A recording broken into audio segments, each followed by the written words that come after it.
I am by no means an expert at content, but I have accumulated a humble audience that I've been able to do really cool things in business with. And today I want to go over the psychology that I have used to do that and the psychology that I've learned coming from that. And it really comes down to how to create educational or sit down kind of content. That if you're a business owner, if you're someone trying to teach someone anything, whether it's teach someone how to do something to sell your audience, a service, coaching program, whatever be it, of course, if you're just trying to teach people from the good of your heart, this is so hopefully supposed to help you understand how to do that more effectively based on everything that I've learned. I'm making this for two reasons. Number one, I think it's really cool content to understand. When I went through a workshop recently for my clients on how to do this, they thought it was very valuable. I thought doing this for you would be also valuable to you. But number two is this channel is supposed to show what I'm thinking about, what I'm doing, what I'm working on. I don't think any of the stuff that I'm going to be thinking about in the next episodes is going to be relevant to you unless you understand some of this stuff. And so today I want to go over the psychology of educational content. Again, I've created a small 22,000 subscriber audience. I don't think that this is a lot of people. And I think that because of the baseline of who I've worked with in the past and how many subscribers they have / had. But if you want to learn as to why you can believe everything I'm saying, it's because I'm making the big bucks on YouTube. Look at that, $0 in monthly earnings. I will say from where I'm trying to go with the main channel, it is really cool that Faith Driven Entrepreneur and Alex Wilson are two of the similar channels. To get into it, basic understanding of content, what content actually is. This is something I have a notepad as to what I want to go through here, and you can read ahead, but I'm going to be going off note for a majority of this video. But I remember I was talking to Iman not too long ago over voice. I'm walking after a run, and I sent him, I commend him via voice note on how he was able to do content as consistently as he was. Or I'm on the phone with him, I can't remember. The reason I'm saying this is because he said something very valuable, which is that content is either one of two things. It's either a marketing tool for your business or it's a creative outlet. And the reason I'm saying this to you is because a lot of people try to do both. And I've tried to do both myself. That is what I try to do on this channel. You cannot do both. I have learned realistically that when you create content, you have to recognize, granted, this right here to an extent is a marketing tool, but I'm doing this out of creative outlet. But it's also, I will do versions of these videos or days of these videos, these journals that I don't want to do because to an extent it is a marketing tool behind what I am doing. The reason I'm saying this, what content actually is, you have to understand it's almost like passion project versus cash project when it comes to business. Loyalty is always tested. And so if you're doing something from the creative side, you don't have to put a timeline on it. If you're doing something from the marketing side, there has to be a rhythm or content timeline to it. You can't just say the material that markets my business and ads will come when I feel like being creative. There has to be a rhythm to that. And so if you look at a lot of guys, it's once a day, once a week, once a month, once every 2 weeks, etc. Versus creative outlet comes when it comes. The example that really comes to mind for me on this is a lot of people think that I should be creating more Christian business content because that's the content that's obviously performed really well on my channel, but I can't just manufacture those. Those come when they come. And when they come, I'm now and learning from something else we're going to get into later that I want to put more emphasis into those videos and more attention into those videos. And so I don't want to have myself under a timeline, which is why these behind the scenes videos, low production quality, we're going to get into production quality in a second. I would say mid production quality based on the standards that I kind of write down later. But these are marketing tools. I can use these to be creating content every single day. I have found that when I create content daily, I stay top of mind. More people are reaching out to me. More people are consuming. More people learn who I am. More people are requesting to be out, to have me on their podcast, etc. I also again, there is a side. I really enjoy doing these. This video, I am going to enjoy creating. There are going to be videos that I don't. But the reason I'm saying this to you is I think a lot of people have this understanding or thought, this broken understanding, this distortion of reality that content is supposed to serve both, and it's not. You have to pick one or the other. And if you want to create some people create content and enjoy creating content, but they do what I did and they turn it into the marketing tool for their business. It's a really dangerous area, and I would recommend at this point, I don't recommend most people have two channels like I create or I'm creating on YouTube, between the BTS channel and the main channel. I'm doing that specifically because I want to have a creative outlet channel and I want to have a marketing asset channel. And so the creative outlet channel is going to be the main channel. The marketing tool channel is this channel, this BTS channel, which is why, just an FYI, if you go to the homepage, it's one of the reasons why it's the very first thing you see on the creative channel. I think this creative channel, I ideally will have more impressions because of the kind of content that I'm going to create, and it's going to be creative outlet content, which in my experience always gathers more people. But I'm going to try to funnel it to a marketing asset, which is this channel, which I have a rhythm to, which is supposed to be every single day. And even with that rhythm, I'm going to break. So that's number one. You have to know what content actually is. Is it a marketing tool for your business, or is it creative outlet? And of course, realistically, you can always serve a little bit of one or the other, or of both, but it has to have one master. You cannot serve two masters. Loyalty is always tested, however you want to word it, scripture or non-scripture. From there, content always has what I call lab value as well. So Lee's audience brand. And what I've noticed in my content and others' content as well is that you always have leads or audience, but you always have brand. So every piece of content you create will justify who your brand is. It'll solidify, build, draw the picture, paint the portrait of who you are, who your brand is. Every piece of content helps demonstrate toward that purpose. But content will either help you gain audience, gather audience, or sell or create leads. You really don't find any more content that does both. There was a time in YouTube, and there still are anomaly videos that can create attention, gather audience, and then convert that into lead flow. But you don't see content really at this point in this matured YouTube era. You don't see content that can both gather and reap. And we're going to get that into that in a second with seasonal content. We'll get into it right now.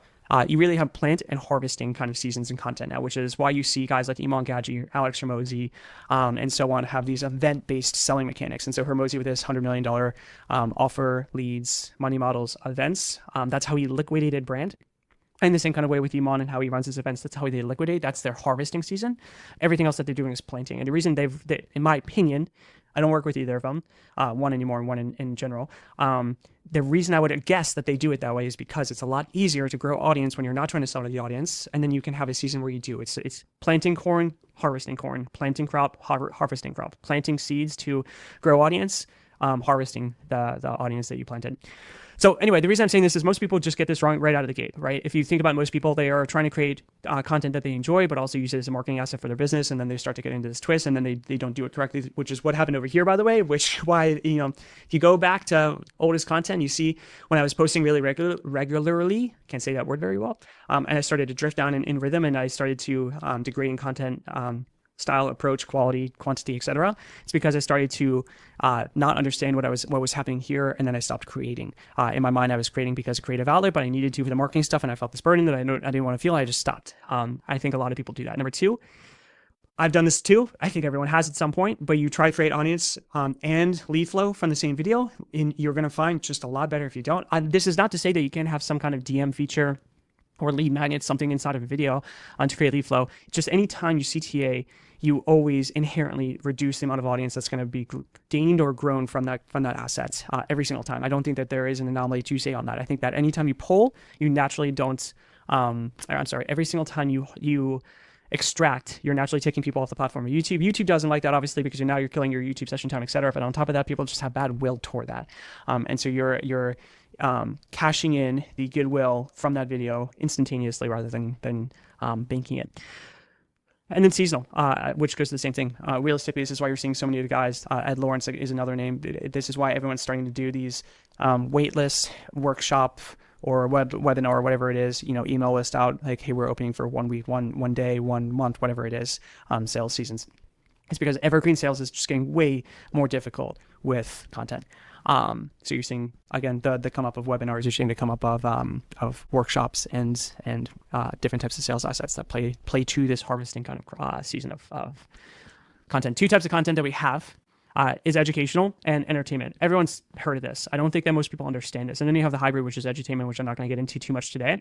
What I want to dive into further is the two types of educational content, because I don't think a lot of people understand this, and this is where the break happens. This is, if I had to say there was one misunderstanding that changes all educational content, it comes from, and I've personally really just started to understand this over the last couple of months because I've accidentally done both. I never purposely understood which I was doing, which would make a world of difference as to how much I could have grown on YouTube. But it's that you have direct and indirect educational content. Direct content is your teaching from a place of authority content. This is what I started to switch to. And so if you don't know what I used to do on YouTube, I used to have these journals where I just talked about whatever I was doing that day, and there were people who joined and watched and liked these, and they engaged with these, etc. I've removed everything off Slack, and so I think Slack doesn't. Anyway, the reason I'm saying all this is because I would just show what I was working on that day, what I was thinking about that day, whatever it was. It was indirect learning that people gained from that based on what I was doing, what I was thinking about. That's really supposed to be the purpose of these videos, minus this video. This video is more direct. It's supposed to, direct it, and to go back to what I'm saying, you can tell that I'm still a little bit frenzied. This is how I want to go about the storytelling on this channel, on this video. When I had my journal and it was indirect, eventually I switched to YouTube, and eventually, because I was putting so much effort into them, I thought I should sit down and actually try to teach something and get to direct education, storytelling, etc. This changes the entire psychology behind a channel. The production quality you need to have, the storytelling, the scripting, the visual aids, the reason people want, the resistance that the video is met with. Everything changes when you switch to direct. Because realistically, now you're coming from a place of authority, and now people are questioning whether or not you have the authority to be able to teach them. There is almost a certain feeling of sales that are going to come with direct education at this point. And so examples of what a direct video would look like is like how to is the big thing. Build $1 million business, get your first client, defeat lust, or the ultimate X training, the only training you'll ever need on X thing.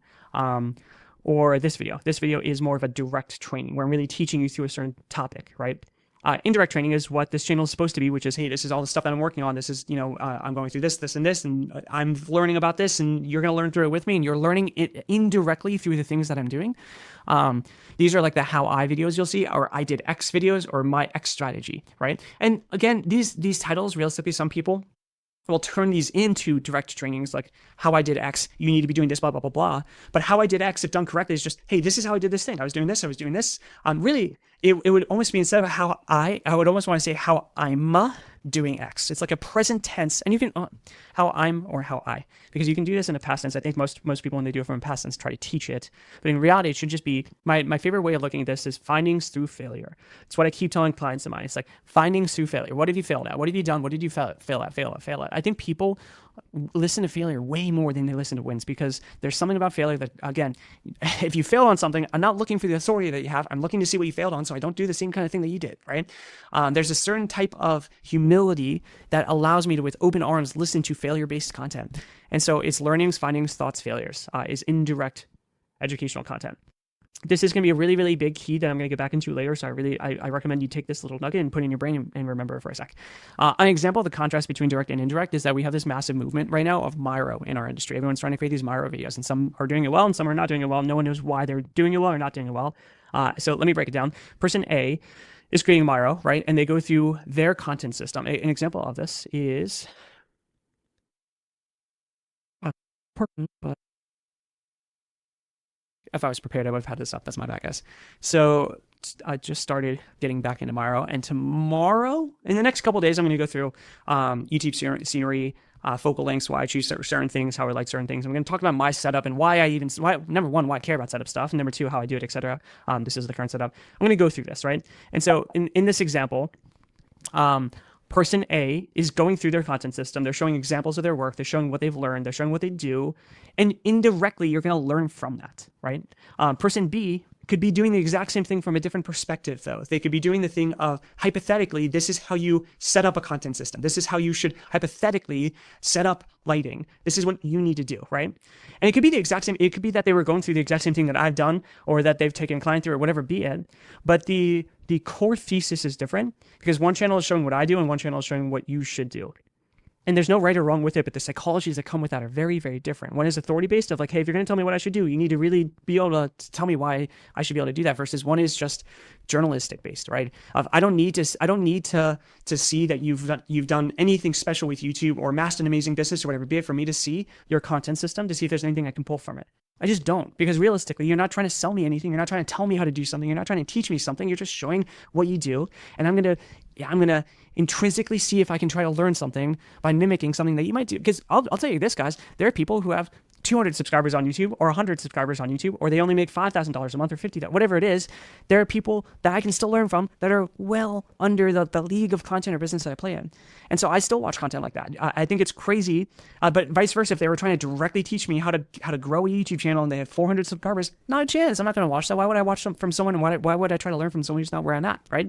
And so it's a very different type of psychology that comes when you're showing like a journal versus when you're teaching.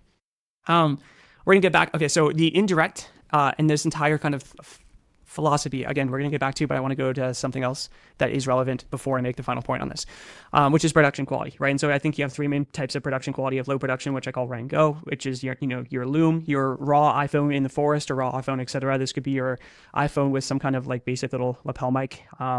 This is raw Miro. It just feels not prepared. There's no example given, bullet points on what to talk about. This is very raw, off-the-gun kind of content. Then you have mid-production, which is intentional content. So this is where you get into clean framework, camera work, lighting, audio, etc.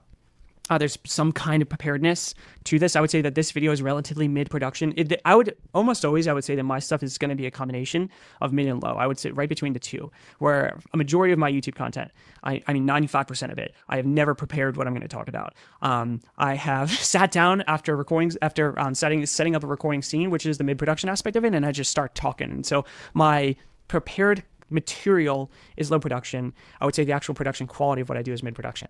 So I'm a hybrid between these two. I'm in the middle tier. I think most people just need to commit to one. And I think most people, to be honest with you, should commit to the mid-production instead of low production, which we're seeing a lot of right now. High production, I would call the Netflix of YouTube. This is where you have multicam. This is where you have heavy animations, or you have some type of B-rolls, scripted or heavy pre-structured storytelling to these videos. These are, capital G is kind of driving me insane. These are very important to understand because they have two main aspects that people don't recognize happen from these two, or from this decision. So when you decide if you're going to do low, mid, or high production quality, there are two really big takeaways that you have to take from that decision. Number one is that who is going to view the content and thus become your clients is completely dependent on how you create the quality of content, right? And so realistically, production quality heavily dictates who watches in. Who watches in is going to heavily dictate who buys your stuff. And so the reason I'm saying this is because you're going to find that there's a plus and a minus to each of the client avatars that come in from low, mid, or high production kind of quality content. So example given, low production quality content, people are really willing, if they watch this content, to be bored, which is cool. It's a good skill to have. And when clients are willing to be bored and do boring stuff and watch boring content, that's a really good thing because they're normally going to be able to, clients like that, I should say, for lack of a better term, are normally going to be willing to put in more boring work. But clients that watch these raw looms, these are normally guys that are looking for like that sneaky tactic or that one little hack. And so they are also I don't want to say a low aptitude kind of audience, but they are a low, they're just, I don't know how to word it. It's a unique audience. I probably should have thought about that a little more before I said it, but I'm sure you understand what I'm talking about. These guys tend to be, or gals, tend to be people who are looking for really quick, just tactics. Mid-production, again, higher and lower kind of, or up and down or give and take aspects to every single avatar. High production is the only one that gets a little, again, there's a give and a take, but when you're talking about educational sit-down content with a high production, you tend to lean toward more biz-op-y kind of channels with this. This would be your Iman Gaji, your former version of Center Stage to an extent. This would be, I've never seen Sebastian Georgiou or Jordan Welch or any of the guys who did other types of biz-op models. When I'm guessing, if I had to take a guess, stuff like this would be more of your biz-op vehicles. And then realistically, what you see in the business world is you see people go from high production to low production. And we can talk, and this is why I talked about in one of my videos, which I really recommend you watch if you actually want to understand some of the psychology of how this works, played out. It's the psychology. Apparently, I really like the word psychology when it comes to business. Unveiling the marketing psychology trick that fooled you. What I talked about here is realistically simplicity versus complexity, but there's a lot of the same idea that I'm about to get into right now, which is that after people buy from one version of production, they want to buy from the next version of production, or from a different version of production. So you see oftentimes people who come in from BizOp have bought into high production quality content. And so their next purchase tends to have to be the antithesis of that, which is why you see so many people who coach people on like not starting, but they are already a little bit started and they're getting to the next layer. You see a lot of these guys go for that raw Miro, Loom, low production kind of content because it's now the exact opposite of what they bought into before. People never feel like they can make the same decision twice in a row. Or I'm sorry, people always feel like every buying decision of theirs has to be different than the former. And so realistically, if you invested 1,000, now you have to invest 5,000. If you invested 5,000, now you have to invest more. If you bought into high production, you have to buy into a different production quality kind of content now. And normally high production content makes things feel really easy. Normally these Loom kind of Miro things make things feel more complex, which is the secret that I didn't have. And so people are buying the antithesis. And then what tends to happen is people switch to mid-production. I would say Hormozi example given now is on the hybrid between mid-production and high production. But you see guys like Simon Squid, you see guys like Taki Moore, etc., who are working with higher level. I like to think that I'm in this bucket here too. I'm not going to put my name in there. I guess I am putting my name in there. You see us tend to work with higher level entrepreneurs, and we tend to work in this mid-production area. So I think the buying process of like the business world almost goes high, low, mid. But it really dictates who you work with. The other side to this too is that it changes the continuity of how you create everything. And so example given, if you create really high production YouTube content, but then your entire program, if you have some kind of course or coaching program, is low production Miros, you're gonna have a really bad time getting clients to number one, consume it, number two, want to actually watch it. You're probably gonna have dispute or refund requests, etc., because it's not continuous or not aligned with the kind of content that they came in with. Same with sales assets. Actually, something that I messed up on. I don't know where the let me this for one second. I know for you that was a jump cut. I was like, done. For me, I just recorded for another 25 minutes, finished the video, and then clicked the wrong button and dumped the entire recording. So I have to do it again. Tis the game of content, ironically, as we're here.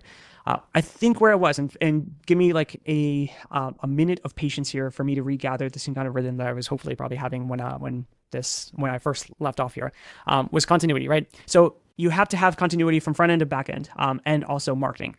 An example of this is a mistake that I had made. My YouTube content on the main channel is raw, never prepared, never really scripted, from the heart. There's a very certainly, emotional type of psychology that is just transparent.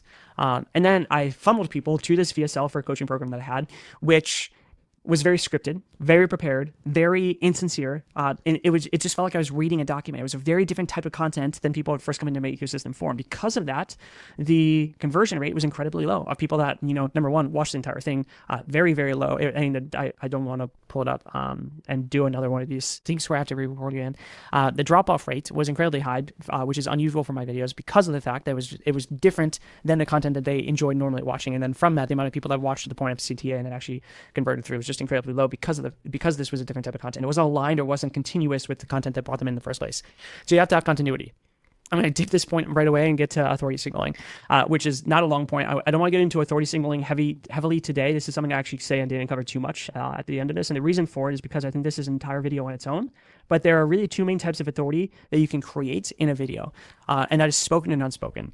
So an example of this, or two examples to just contrast this at the highest level of business kind of educational content, you have Alex Hormozi and you have Iman Gadzhi. Alex Hormozi uses spoken authority, and Iman's starting to, but for the most part, Iman has always used unspoken. At least I think. I don't watch a lot of Iman content. Alex Hormozi always says, my name is Alex Hormozi, I've done X, Y, and Z. I've done this. I have a portfolio company that does this. That is spoken authority. Unspoken authority is how Iman, example given, can create the video with his iPhone in the back of a Rolls Royce where you see the starlights and then you see him wearing a Patek Philippe and then a Loro Piana sweater. And there's a certain aspect or element of authority that comes with just knowing this. These are not easy things to obtain. This guy must have done something with his life to be able to teach me about how to make more money or whatever be it, right? That is unspoken authority. And number one, this is not proven, but I've always read that people respond to visuals 60,000 times faster than they respond to words. And I believe that's true. I think the main thing here is that, I would say, and I think Alex Hormozi would say, and I think Iman Gadzhi would say, I think we would all agree that the reason behind authority, for the most part, is to get people to listen to you long enough for you to actually deliver value. That's all it comes down to. So however, you can literally just keep them and then reduce resistance for them to be open to you delivering value. That's the entire game. I prefer to do this with an unspoken mechanism, meaning I like to do this with how I dress, with how I set the scene, with my lighting, with how I come prepared, at least visually. I like to do things that create unspoken authority. You can tell that there's a certain element of money, effort, time, etc. that goes into creating a scene like the scene that you see. So that even when I do a low/mid production video like this, where I'm just screen sharing, there's still an aspect of authority that's coming with it.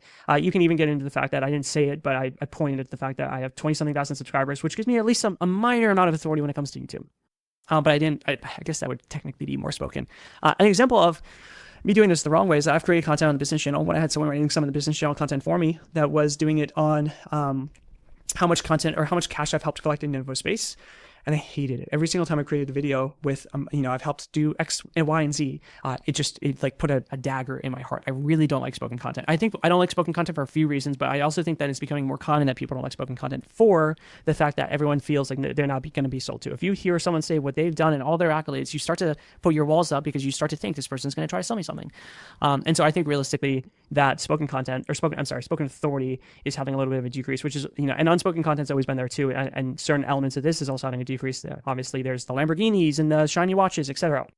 I think both spoken and I think the parameters or barrier of entry of having spoken authorities is slowly increasing as the industry matures. I also think obviously unspoken is a little bit different. Realistically, when it comes to how to signal authority with an unspoken means, it comes down to who you're speaking to, who you're creating content for, and then there's what's called layers of authority or layers of luxury that you have to be able to show. So, example given, there are types of luxury that if someone was to have in their content, I might not even understand and see the luxury see the authority inside of them. In the same kind of way, realistically, there's a reason as to like if you're selling to business owners who make a lot of money, you don't need to have a Lamborghini or anything like that. But if you're selling to newbies that don't understand how much a certain couch might cost or blah blah blah, or how much it might cost to have a good camera setup. If you're selling to newbies, there's a reason a lot of people use more like tacky versions of unspoken authority. I'm not saying that you should, but I mean, I'm explaining hopefully the psychology that you've seen in content. What I will say is authority dictates whether or not you can have or get away with raw or polished kind of content. So example given, a lot of people are trying to create content like Alex Hormozi, where they don't really put in, or at least what Alex Hormozi used to do, where they don't put a lot of effort into their scenery. They don't put a lot of effort into what, what's in the scene, what's in the frame, what kind of camera they use, what kind of lighting. They don't really care too much about their audio. They're just, talking about something business related and trying to teach, but they don't have the same authority that Alex Hormozi has, and then they don't, get away with it. And so example given for me, one of the reasons that people actually watch my content long enough just to hear what I'm saying is because the scenes that I set up are at least pretty. At the end of the day, it really is what it is. They're aesthetic scenes, and they help people stay for at least another 5 or 10 seconds, and hopefully in that 5 or 10 seconds, I can gravitate them with what I am delivering. Who will view your content? I want to get to this part because I think this is actually the meat of the video. Who will view your content? There are two types of, or two dictators toward viewership that I've personally seen in creating content and others creating content. Number one is the topic that you cover.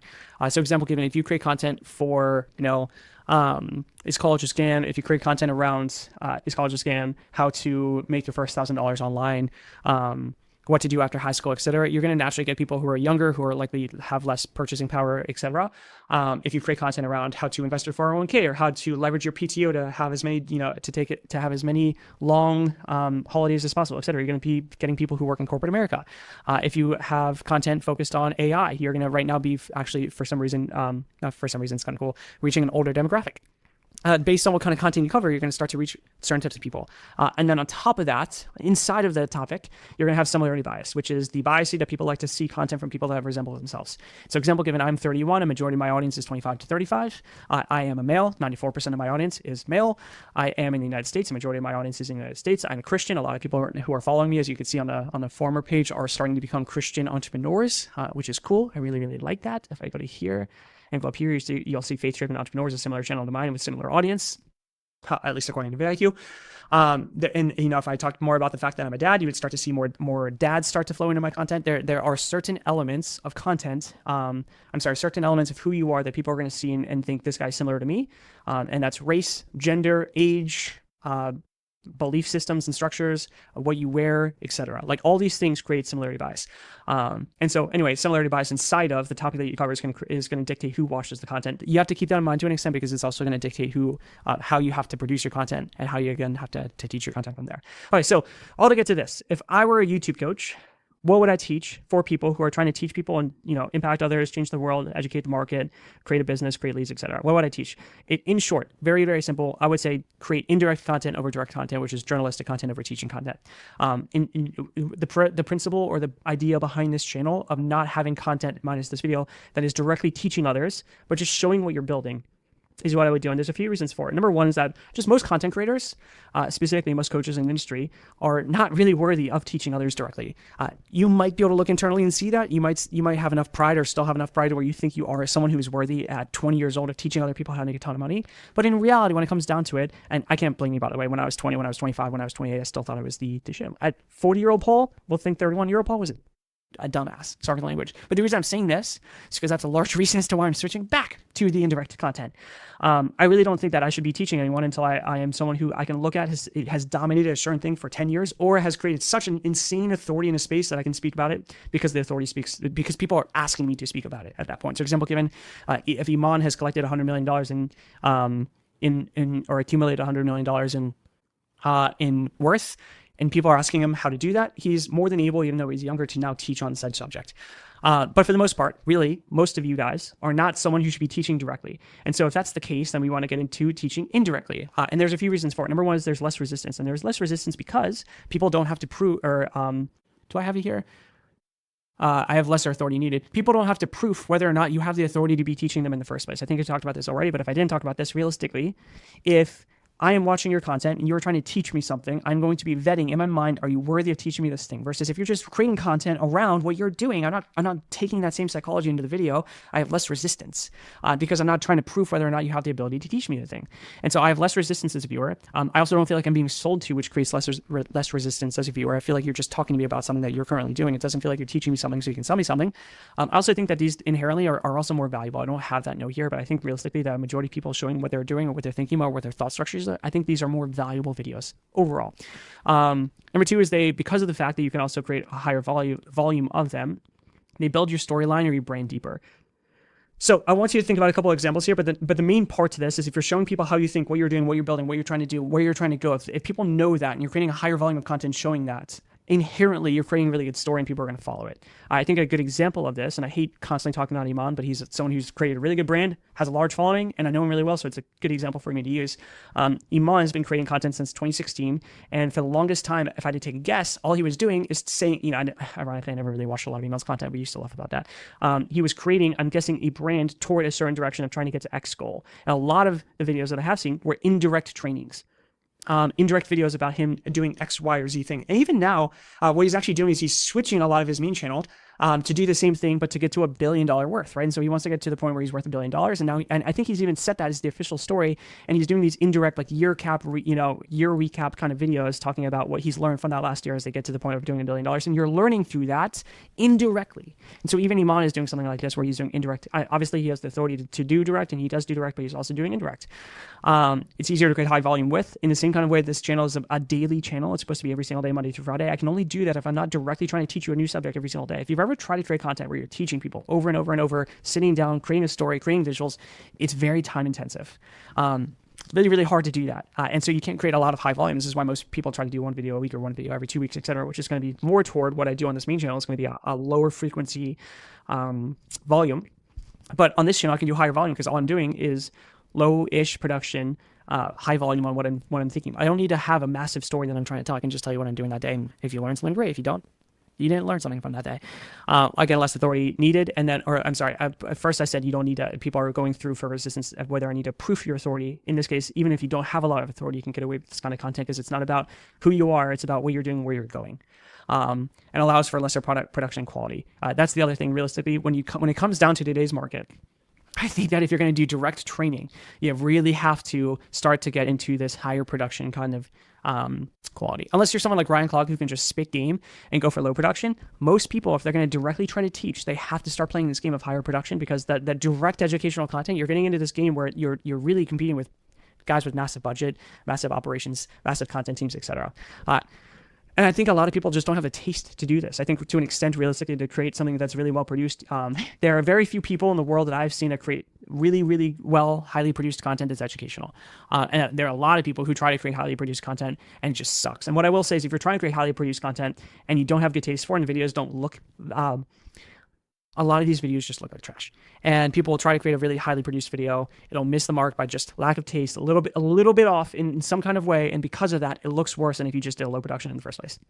So anyway, the reason I'm saying this is because you can use less production quality, which also means you have less. Example given, the purpose of me using Tela, which is how I accidentally dumped this, last 20 minutes of recording, which I'm about to finally come up to again. The reason I use Tela is so that I don't need an editor because I don't really need to have high production quality because I'm doing these every single day. I don't want operational lag. I don't have a thumbnail designer, so I just literally throw a screenshot into ChatGPT and have it create an animated version of the thumbnail that I'm going to use for this video, right? So these are very simple things that I do. But I don't have operational lag because I don't need to have production quality because I'm doing these every day and they're indirect trainings. So if you're watching this, realistically, you're not watching this from the sake of like needing to be, you're watching this realistically to see, to see if you can, number one, learn anything indirectly from me, but number two, you're watching it from me, and what I'm doing and just out of curiosity, etc. Maybe there's learning focus there. It's probably something I should ask you guys down in the comments and we'll get there in a second. Versus if I'm directly training you on something, the second that I lose your attention, you're gone, right? The second you don't feel like you're learning anymore, you're gone. And so I can get away with less production quality. I can get away with less team, etc. So way less production quality means way less expense, way less operational lag, no copywriters, no editors, no thumbnail designers, etc. Okay, points I didn't cover today that if you want me to, I can cover in future videos. The reason I wanted to go through all this today is because I wanted to make sure that in the future videos, when I'm getting into certain aspects of, content, I want to make sure that you understand the baseline of what I'm thinking about is based on this. I feel like if I didn't go through a lot of this, you wouldn't understand as I further got into the series as to, what I'm trying to do. I feel like I had to give the foundational understanding. But points I didn't cover today, number one is how the overall paradigm or lens or perspective at which I look at online business, using or via online content or created content. Meaning most people have a business and then they try to create content to promote that business. I don't personally know anyone who has a big online presence and a big online company that does it that way. Everyone I know that does really well when it comes to social media and then creating a company from that social media, they look at themselves like they have a media agency, and that media agency then funds other companies. There's a paradigm shift that I can talk about that I didn't get into today. I could make each of these would be whole videos or whole multiple series videos on their own. How this changes the overall stack of the economics, I can't speak anymore, is based on this paradigm as well. I didn't get into branding today. To be honest with you, I do think I'm a relatively decent. I think I have a decent competence toward branding, and I think a lot of people could benefit from that. And if you ever want me to make that video, feel free to let me know. Authority signaling I touched on, but I didn't get into how to create unspoken authority. That is something I plan on getting into in a very near future, because I actually think that's a lot of fun, and I think that would really rejuvenate a lot of the industry if people could start to use unspoken authority instead of spoken authority. And then obviously there's more part I didn't get into that's just not top of mind right now. Main CTA that I want to give you at the end of this video, I should have it here, forgot to write it, is comment below. We talked about this in the previous episodes as well, but I want these to be dialogue-based, conversational-based videos. Obviously, this one is the last one before I go live with everything, but I want to make sure that every single time I see a comment, I'm responding to that comment in the latest video. And so if you have a question, if you have a thought, if you have feedback, if you have, if you think I'm an idiot, whatever it is, tell me in the comments below, and I'm happy to respond, to answer, to share other thoughts, etc. in the following videos. I want to make sure that I create a dialogue and a true interactive community from this channel. I think that would be a lot of fun. And so comment on this video. I don't know why before I said you had to comment on the latest video. Comment on this video. I'll just go through my YouTube Studio community tab and I can check out the latest comments. That said, I've been recording for way longer than this video is. My mind is fried. My eyes are burning. I'm probably not the best version of Paul in front of camera, so my apologies for the ending of this video. I think I could have done better with it, but I appreciate you guys sticking around. If you have any questions, let me know. I'm here for it until tomorrow. Happy hunting. I'll see you soon. Love you guys. Gotta make sure I don't dump the video this time.